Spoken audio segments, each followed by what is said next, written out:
Hi, harka fuunee akkam jirtu hordoftoota Oromoo chaanaalee. Kun Oromoo chaanaaleedha. Ani immoo Burtukaan Danuuti. Har'a immoo viidiyoo biraadhaan gara keessanitti deebi'ee dhufeera. Viidiyoon koo guyyaarraa lukkuu isa yeroo biraa hojjetannurraa adda kan ta'e karaa salphaa ta'een yeroo tokko yeroo lukkuu nu kajeelchisu hojii dheerina isaa ilaallee jibbuurraa yeroo tokko foon isaa duwwaatti dhimma baanee lafeedhaa ala jechuudha. Foon lukkuu duwwaadha akkuma ilaaltanii amma kana firiijii keessaan baasee ganaa miicee babbareechee mummureetan gara keessanitti deebi'ee dhufa. Kanaanii yeroo tokko haala salphaa ta'een mana keenya keessatti hojjetachuu dandeenya. Kanaafin isa qabadhee gara keessanitti dhufe. Egaa yaa ilmaan Oromoo chaanaalee afaan Oromoo ilaalaa, guddisaa, jabeessaa. Anamman dandeetti yeroo hundumaa kanuman isiniin jedha. Hojiin keenya isa kaanirraallee yennaa baay'ee viidiyoon keenya gadi bu'aa ta'uu baateeyyuu garuu ilaalchi inni qabu baay'ee gadi bu'aadha. Yeroo ilaaltanii fixxanillee laayik gootanii nama jajjabeessitanii namni itti fufee akka hojjetu hin taasistanii ammayyuu taanaanii ani numan hojjedha afaan kootiin dubbachaa gara booddeetti hin jedhu. Isin immoo yoo dandeessanii ilaalaa na jajjabeessaa ittiin waan baay'ee wal barsiisuu dandeenya. Kanaaf iyyuu amma gara hojii isaatiitiin darbaa wantoota na barbaachisan isinittiin himaa. Asbiraa lukkuu foon isaati jechuudha. Asbiraa akkuma isin ilaaltanii makallashaadhaa fi kororimaa daakamaadha. Yookaan ogiyoo daakamaa jechuudha. Inni kun ogiyoo daakamaadha. Inni kun immoo makallashaadha. Viidiyoo makallashaa yennaa barbaaddanii Oromoo chaanaalii jala yoo gartan hin argattu jira hojjedheera. Inni kun barbarreedha. Zayitiin na barbaachisaa. Dhadhaan dhumarratti mi'eeffachuuf na barbaachisaa. Timaatimiin na barbaachisaa. Qullubbii fi jinjibilli na barbaachisaa. Shunkurtii xiqqoo ishee baay'ifadheera akkuma daanqootiin hojjedha waan ta'eef shunkurtaan na barbaachisa. Kun qodaan itti hojjetadhuudha. Abiddi jira, bishaan ni jira. Warroota kanaanii viidiyoo keenya hojjenna. Soogiddi jira, soogiddan irraanfadhee soogiddatti mi'eeffannu jechuudha.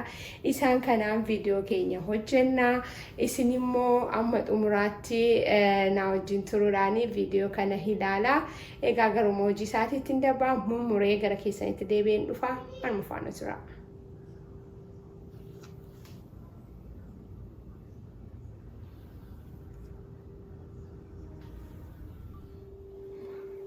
Kunootti egaa shunkurtaa koo mummuree akka kanatti cicciradhee irra kaawwadheera jechuudha.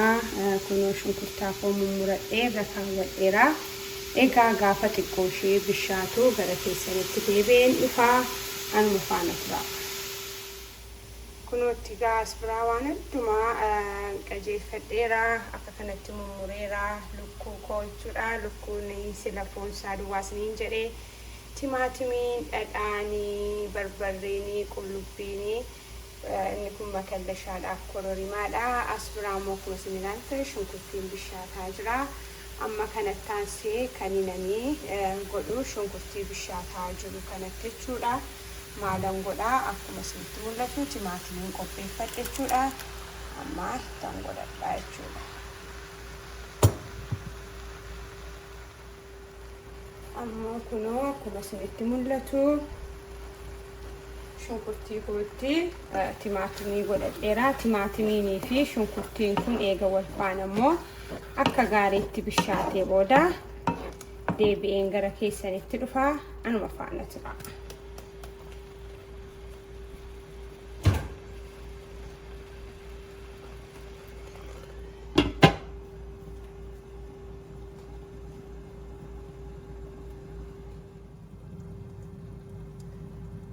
Kunootti egaa shunkurtiin keenyaa fi timaatimiin keenya haala kanaanii bishaataa jira. Itti mul'atanitti akka gaariitti bishaataa jira.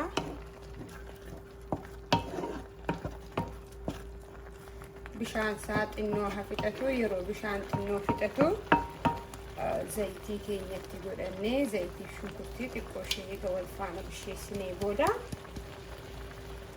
gara barbarree itti godhachuutti darbina waanta ta'eefidha. Xiqqoo ishee bishaan fixatu anuma faana tura.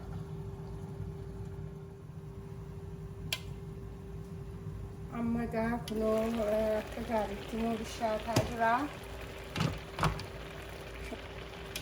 Barbarreen itti godhadhaa jechuudha. Masira qopheeffadhe isinitti mul'ata. Isin ammuma barbaadan jechuudha. Ammuma baay'ee hojjettanii itti godhattu.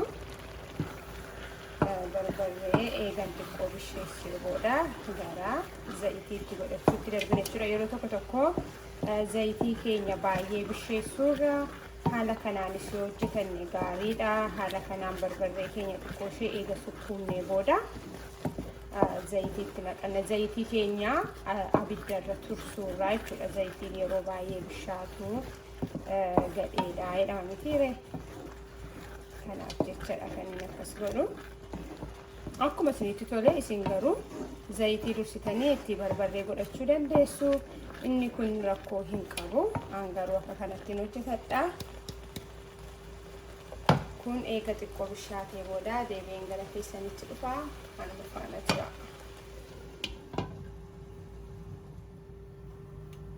Amma egaa nu bishaataa jira akka gaariitti.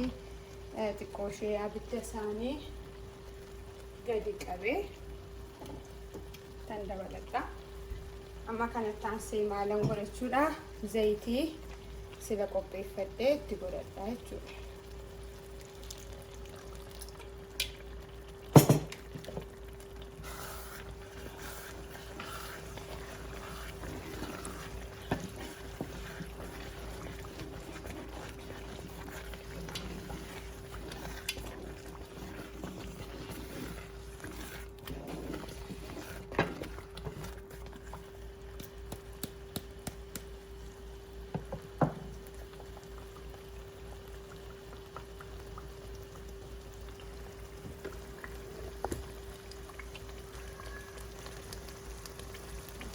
Bishaataa jira.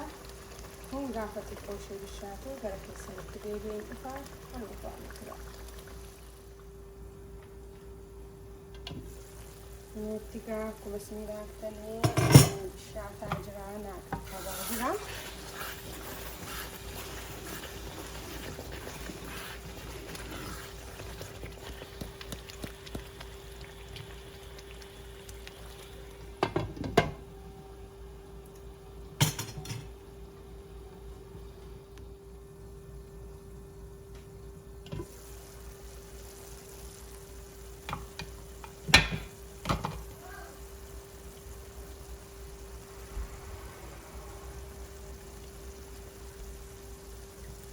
Kunuutti egaa bishaataa jira. Maaliifin xiqqoo ishee dheeressee bisheessaa. Akkuma beekamu shunkurtaa keenya akka nuun nyaa'u, waxiin keenya akka nuun nyaa'uufidha.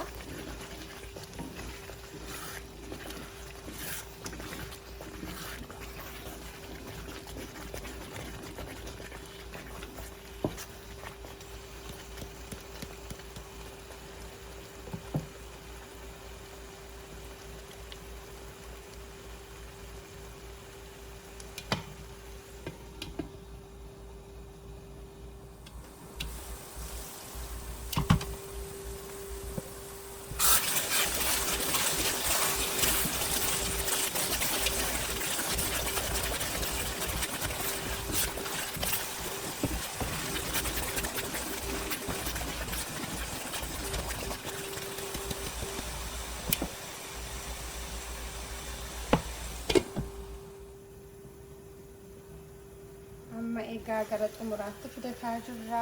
Bishaataa jira akka gaariitti. Kana taasisee xiqqoo ishee dhadhaa xinnoon itti godhadha. Dhumarrattis xinnoon itti godha waanta ta'eef hin baay'isu.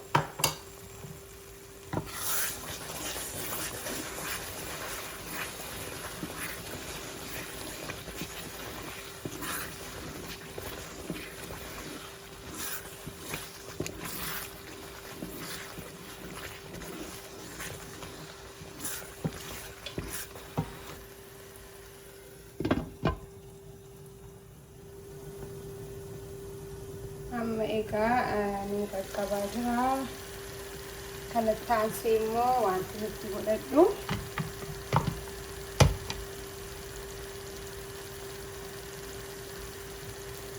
sila sinittinee kuno lukkuu isaan qopheeffadhe jechuudha. Isaan itti godhadha amma. Miiceera akka gaariitti miicuu inni laaffatuma egaa an baay'ee miiceetti fakkaata.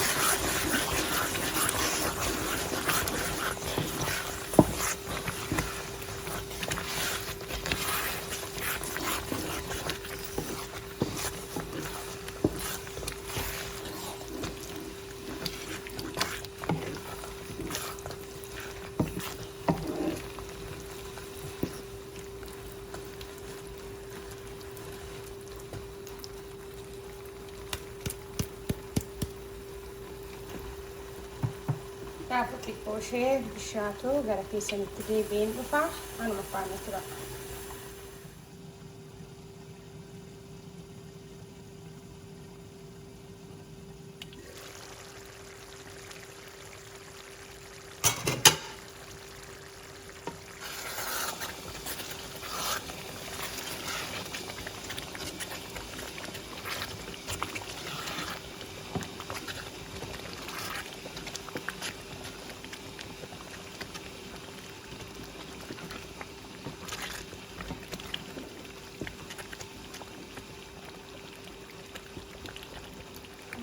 Toon keenya akka gaariitti nu qaqqabaara. Kanatti kan inni itti godhadhu soogidda. Akkuma fedha keessanitti itti godhattu. Kanatti immoo akkuma sirriitti masallashaa qaba. Masallashaa akka gara xumuraatti deemaa jira.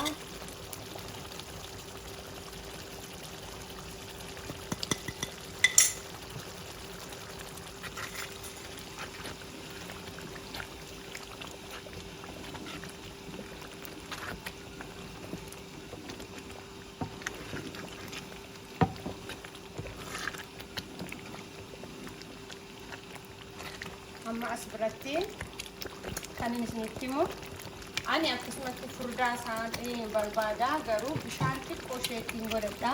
Isin immoo ammuma fedha keessanii itti qal'ifachuu dandeessu.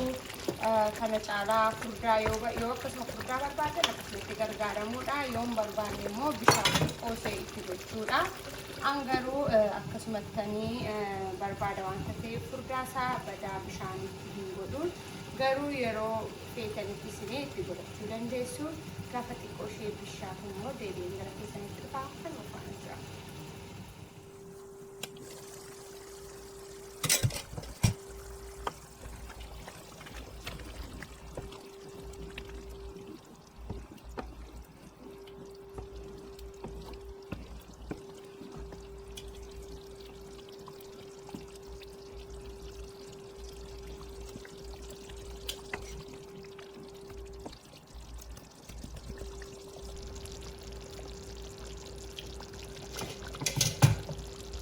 Marratti dhadhaan sirreellaa namni fedheesniin jedhee kunuunsuudha. Isanitti godhadha.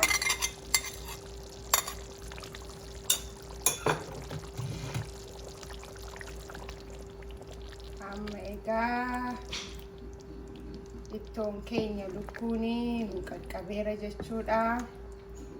Haala kanaan amma dhiyeeffannee hanqaaquu yennaa qabaattanii affeelamaa as bukkeetti hanqaaquu keessan keessa bubbuufattanii nyaachuu duwwaa ta'a.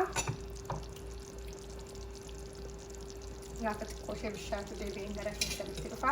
Anuma faana tura.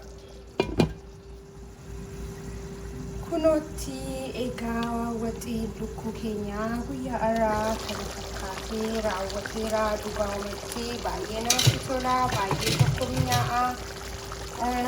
Yeroo salphaa daqiiqaa 15 keessattidha kan inni jedhe. Kanaafiyyuu isinis immoo qopheeffattanii haala salphaa ta'een yeroo keessan isinii qusataa. Lukkuus immoo suusa'aa hojii isaa jibbanii dhiisuurraa haala kanaanis in nyaatamaa jedheen qabadheesni dhufee. Egaa dhiyeessee immoo maal akka fakkaatu isinitti agarsiisaa. Oromoo chaanaalii fi walii maatii taatanii guddaa galatoomaa.